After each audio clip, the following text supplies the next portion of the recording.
दोस्तों, एक लड़की ने बताया कि कौन सी औलाद बुढ़ापे में माँ बाप का साथ छोड़ देती है। दर्शक बंधुओं, ये कहानी आपको बहुत अच्छी सीख देने वाली है। आपसे निवेदन है कि वीडियो को बिना स्किप किए पूरा जरूर देखें। सज्जनों, किसी गांव की बात है। गांव में एक आदमी की मृत्यु हो गई।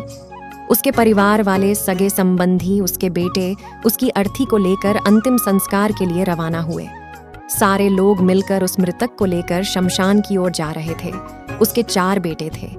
वे चारों अपने पिता की अर्थी को अपने कंधे पर रखकर रोते बिलखते चले जा रहे थे। दोस्तों, वे लोग अर्थी लेकर अभी कुछ दूर ही पहुंच पाए थे। उसी समय एक दूसरे गांव का व्यक्ति उनके पास आया और उसने अर्थी ले जा रहे उसके 4 बेटों में से एक बेटे के पैर पकड़ लिया और बोला, भाई कृपया मेरी बात सुनिए, तभी मैं अर्थी को जाने दूंगा।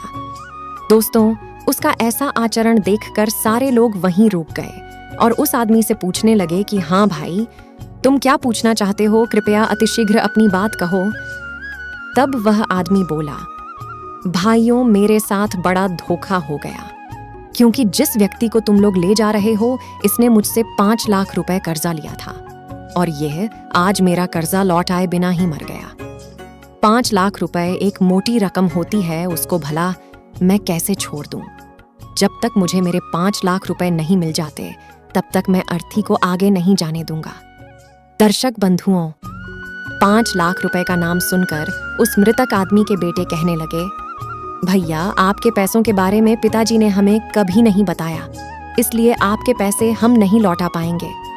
दोस्तों, जब उस मृत आदमी के बेटों ने पैसे देने से मना कर दिया, उसके भाइयों ने मना कर दिया और अब तो शमशान यात्रा में आए हुए सभी लोगों ने भी उसके पैसे लौटाने से मना कर दिया। किसी ने इस बात की जिम्मेदारी ही नहीं ली कि भाई अर्थी को आगे जाने दीजिए, हम आपके पैसे दिलवा देंगे। दोस्तों, अब तो उस दूसरे गांव से आए हुए उस आदमी ने देखा कि बहुत दुख की बात है कि मृतक के अपने बेटा भी अपने पिता के ऊपर चढ़े कर्ज को उतारने की जिम्मेदारी नहीं ले रहे हैं, जिसने इन बेटों को पालने पोसने में अपनी सारी जिंदगी खपा दी। तो उस आदमी ने भी निश्चय कर लिया कि मैं भी अर्थी को एक कदम भी आगे नहीं जाने दूंगा। यदि अर्थी आगे ले जाना है तो पहले मेरे पैसे दो। दोस्तों, अब तो वहां पर कोई भी आगे नहीं आया जो ये कह देता कि पैसे हम दे देंगे या दिलवा देंगे, आप अर्थी को जाने दीजिए। और इसी तरह कई घंटे हो गए। वह आदमी अर्थी रोक कर खड़ा था। जब यह बात परिवार की महिलाओं को पता चली तो उनमें से उस मृतक की एक बेटी थी जो शादीशुदा थी।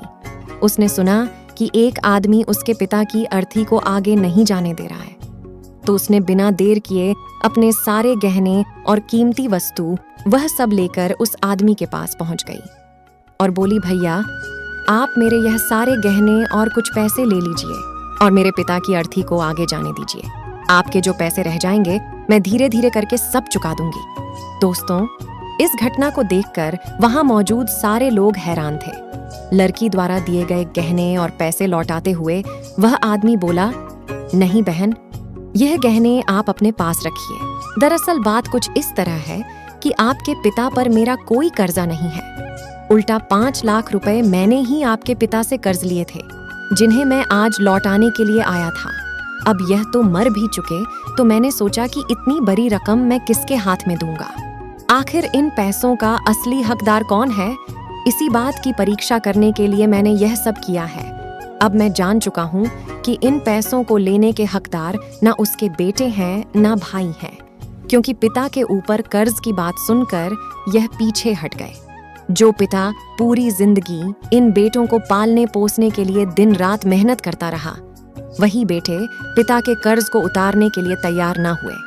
लेकिन सच कहूं तो इन पैसों की असली हकदार तो बेटी तुम ही हो, क्योंकि तुमने अपने पिता के कर्ज को चुकाने के लिए अपने सारे गहने कीमती वस्तुएं एक पल में ही मुझे सौंप दी। इस मरे हुए व्यक्ति की सच्ची हितैषी तो आप ही हो, इसलिए यह 5 लाख रुपए जो मैंने तुम्हारे पिता से लिए थे वो मैं तुझे सौंपता हूँ। तो दर्शक बंधुओं, वो पैसे उस लड़की को देकर वह आदमी चला गया। यह सब देखकर वहां उपस्थित बेटे, भाई, परिवारजन सबके सर शर्म से नीचे झुक गए। मित्रों, बेटियां वास्तव में माँ बाप की सच्ची हितैषी होती हैं। दोस्तों, एक बार बेटा माँ बाप को छोड़ भी सकता है, पर बेटियां उन्हें कभी नहीं छोड़ती।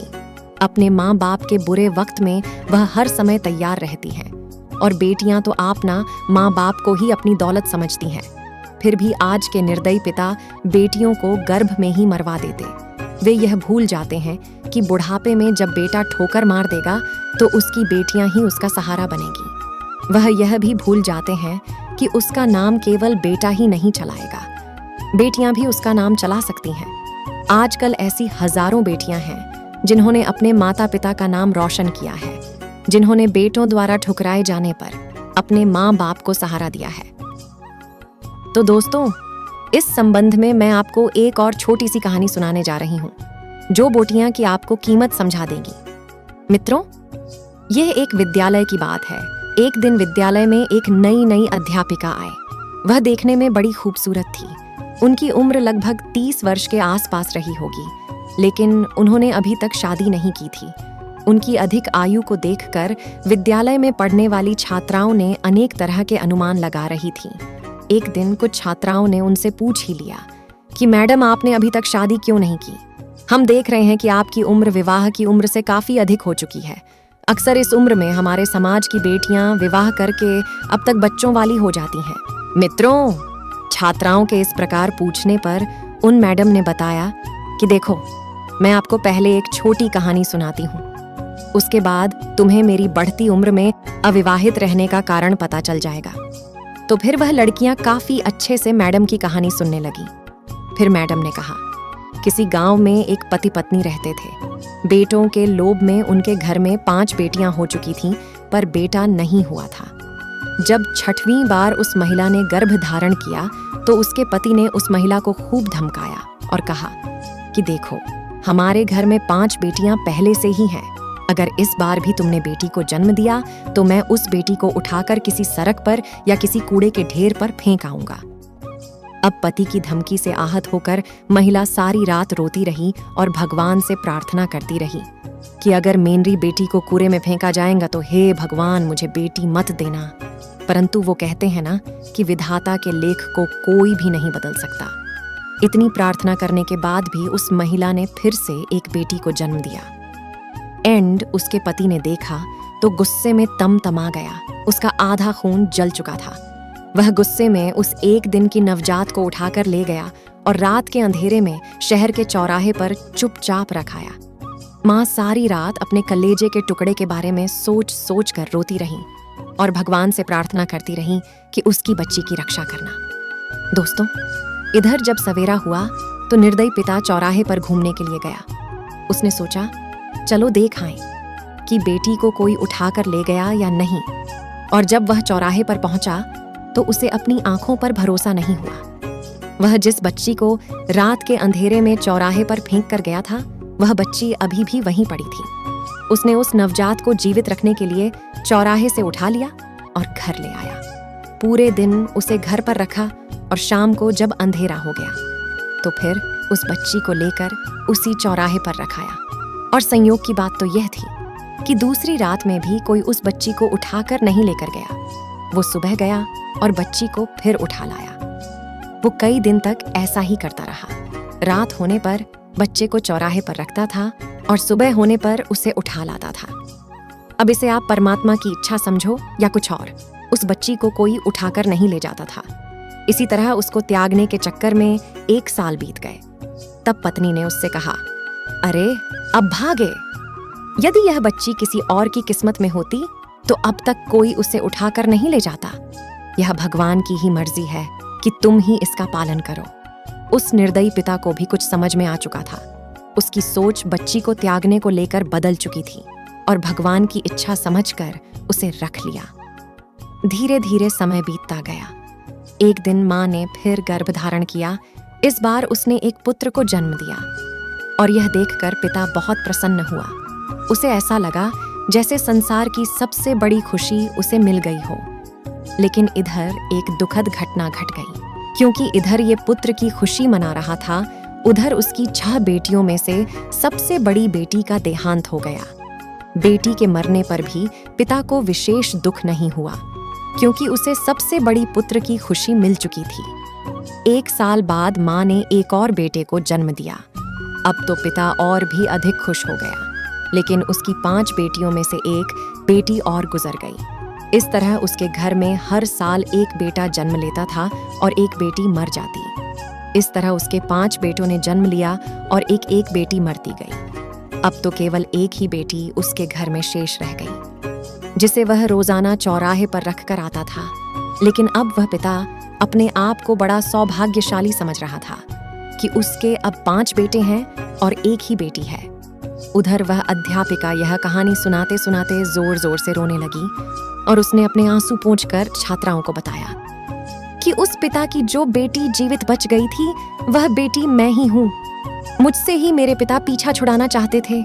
मैडम ने आगे बताया कि कुछ दिन बाद उसकी माँ भी इस संसार से चली गई। मेरे 5 भाई अब जवान हो चुके हैं, सबकी शादी हो गई है, सब अपनी अपनी पत्नी और बच्चों के सहित दूसरे शहरों में रहने चले गए हैं और अपनी जिंदगी में मग्न है। मेरे पिता बूढ़े हो चुके हैं, मेरे भाइयों को उनकी कोई परवाह नहीं है। मेरे पिता इतने कमजोर हो गए हैं कि अपने हाथों से भी खाना भी नहीं खा पाते हैं। घर में और कोई नहीं है जो उनकी देखभाल कर सके। बस मैं ही उनकी देखभाल करती, उनके भोजन, पानी, दवा, गोली की चिंता रखती हूँ। इसीलिए मैंने अभी तक विवाह नहीं किया है। यदि मैंने अपनी शादी कर ली तो मेरे बूढ़े पिता को देखने वाला मेरे घर में कोई नहीं रहेगा। मेरे पिता अब हर रोज मुझे अपनी सेवा करते देख बड़ी शर्मिंदगी महसूस करते हैं और वे रो रो कर मुझसे कहते हैं कि हे मेरी लाडो बिटिया, मैंने जो कुछ बचपन में तेरे साथ किया वह बहुत बुरा था, तुम मुझको क्षमा कर देना।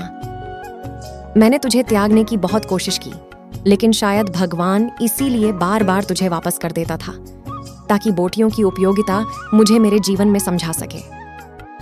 मैडम कहने लगी, छात्राओं, आज मेरे पिता को मेरे जीवित होने पर बहुत फक्र है। जो लोग बेटियों से नफरत करते, उन्हें बेटों के लिए माँ के गर्भ में ही मार डालते हैं। याद रखना, उन्हीं के बेटे बुढ़ापे में उन्हें लात मारकर छोड़कर चले जाते हैं।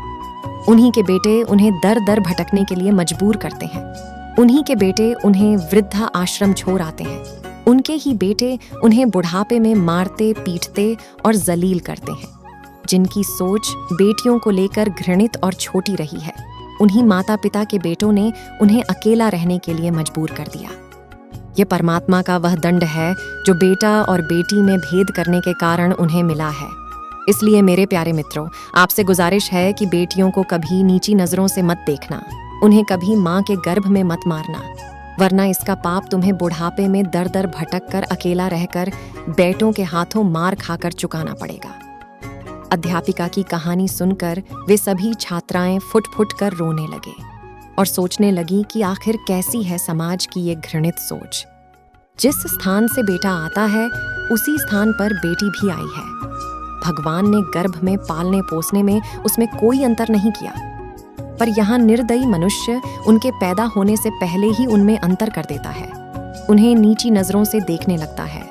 धिक्कार है ऐसे समाज पर जो बेटा बेटी में भेद करता है। एक बार बेटियों को जीने का अवसर देकर तो देखो, आपको बेटियों का भी मूल्य समझ में आ जाएगा। दोस्तों, उम्मीद करता हूँ यह विचार आपको जरूर पसंद आए होंगे। यदि कहानी अच्छी लगी हो तो आगे भी इस कहानी को शेयर करना, ताकि समाज में कुछ ऐसे वैसे लोगों की सोच बदल सके।